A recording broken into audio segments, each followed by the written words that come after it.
Hey guys, what's up? So I want to make a quick video today about misconceptions that you as a Westerner or a foreigner or someone coming to Japan might experience when you come here. So I'll get right into it. I think I want to talk about first, and maybe the biggest misconception that people who use the internet, maybe watch anime and manga and play video games, that sort of thing, experience when they come here is that Japan is not necessarily the anime and manga and video game paradise and wonderland that we all kind of hope and want it to be when we come here.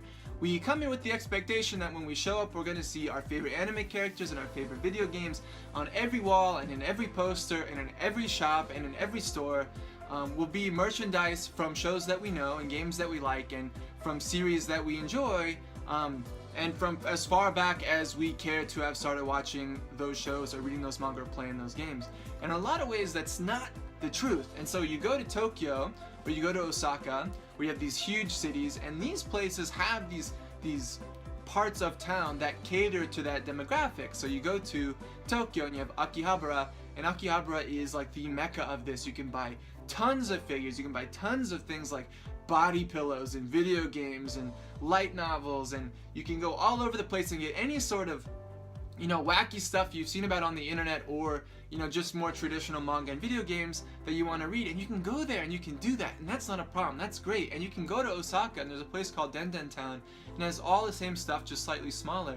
But if you go anywhere else in Japan, if you spend any time in a different region, you'll see that this stuff, and even to a greater extent if you leave Akihabara and Tokyo, all of that anime, all of that manga, all that video game inspired stuff just starts to kind of drop off. And so it's not going to go away completely. You'll always see some sort of anime themed or character themed restaurant, or something where you see a character on a billboard or something like that, or a video game being talked about, or a place to buy this stuff in kind of small shops in smaller towns. But you're not going to find it everywhere. You can't get it everywhere. And so if you're planning a trip to Japan, make sure that if that's something you really want to see and do, make it a point to go there. Don't go to Hokkaido, Sapporo. Don't go to Kyushu area, Kagoshima area if you're expecting to find some sort of anime mecca maid cafe, this sort of experience there. It's just not going to be there, and certainly not in the same numbers. If you go to a place like Tokyo or Osaka, they might have one place or two places like that, but just you're not going to find that experience everywhere. So that's number one. And so then if we want to go to number two is kind of in the same vein. Is if you're coming to Japan like most foreigners do, you go to Tokyo or you go to Osaka or you go to Kyoto, you're expecting to see automation and new machines and robots and the highest technology and the most exciting, fanciest, brightest things that the world's coming up with, nanobots and all kinds of exciting robots that think for themselves and this whole thing. And while Japan is trying very hard to be on the forefront and pushing the envelope for machines and robots and medicine and that sort of thing, you see it mostly like in day-to-day life. You see it mostly in the form of trying to replace menial labor. So if they're looking for, if you go to a ramen shop and you want to order noodles, and you have the chefs in the back, there might be a machine that takes your order and gives you a ticket that you give to the chef, rather than having someone come and take your order and pour your water and stuff. You do it all by yourself. That's automation. Or if you go somewhere and a robot's talking to you, to get your information, so that they don't have to have someone who just sits there and does basic like PR information gathering. That's automation. That's robots. That's your technology right there. And then you see some things for older people too, some innovations for them to make their life easier, because Japan is has the highest population of old people in the world. They need that, they vote for that, they want that kind of technology. That's what you see. But you're not going to run into it again anywhere outside of Tokyo or Osaka or maybe some of these other big cities.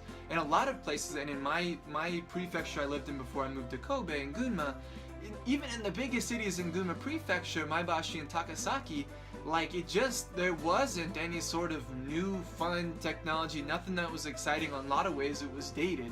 It seemed like a lot of the stuff that I was using was from the 80s or 90s, and when you'd walk into a place, there were people who were working there, but no one was using computers, no one knew how to use computers. They were heating the rooms with gas stoves instead of using the air conditioners.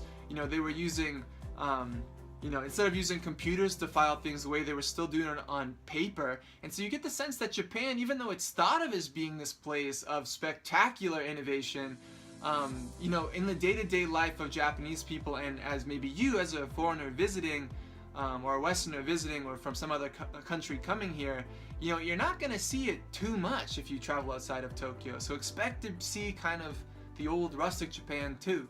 And even in Tokyo, those things can happen. And so number 3, my third and last point for this video, is the service industry in Japan. And the service industry is extremely good in Japan and extremely polite, and you can have, you know, you walk into a restaurant, you walk into a shop, you walk into any place like that, and you're greeted, people treat you very nicely, they speak to you in very nice Japanese. If you can't speak Japanese, they try to find someone who can help you out. They take their time, they work with you, they do all this stuff. But you see on the reverse side, and a lot of people think of Japan as a place of extreme respect and veneration for your fellow man, and everyone speaks to each other in a very polite level. You see that when you go to these places in the service industry, a lot of Japanese people don't really talk to the people who are providing the service. They kind of just will say the necessary amount of information to get what they want, and then when they're given what they want, they don't necessarily say thank you, they don't necessarily act politely. And when you go to restaurants and things like that, you'll see that they maybe just pay the bill and get up and leave. And while this is the culture of Japan, to a foreigner, you might think that that's very rude. You might think that why wouldn't you say thank you to the person who just served you food? Why wouldn't you say, hey, have a nice day when you're walking out of the store? Why is it all on the people in the service industry who do that? And so what you realize is that Japan is a very respectful country in certain ways to maybe talking to strangers when you don't know each other's rank, or you talk to someone who's above you, or you talk to someone like your mother-in-law or your father-in-law. You end up speaking in a very nice way, and you end up being very polite. But when you go to a place like the service industry and you have people who are below you, right, because you're the customer, you see that the way that people talk to each other is no longer equal. It's kind of like they're talking down to, the language changes, the expectations change, and the way that they treat each other is certainly different, right? And coming from the West, where you maybe get to know your waiter, you get to talk to the person who's getting you on your cell phone while you're waiting for your stuff to update, it doesn't really happen, right? But there is a certain level of professionalism in the service industry you can expect, but don't be surprised if you see people not giving that respect back to the people in the service industry. And so do your best to be polite if you can, but if you see a Japanese person doing something a little bit rude, or treating a waiter or waitress in a certain way that you might think is different than what you're used to, know that it is different and it is the culture to be a little bit like that.